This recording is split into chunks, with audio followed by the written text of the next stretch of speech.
Right, Deputy Education Minister Wong Kah Woh has told the Dewan Rakyat that CCTV camera installation in school hostels will focus on access control and data protection to safeguard students' safety and privacy.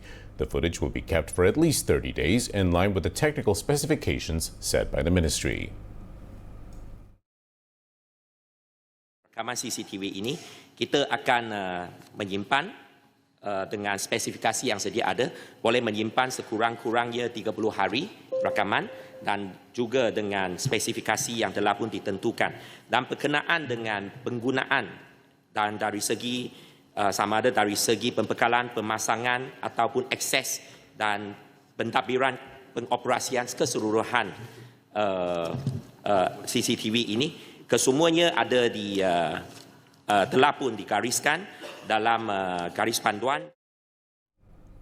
The government allocated 3 million ringgit to install CCTV in 200 schools and 5 million ringgit to equip 333 schools with hostels to improve student safety. To date, 149 schools have completed installation. Procurement was carried out via the e-procurement system by schools, state education departments or district education offices based on local needs.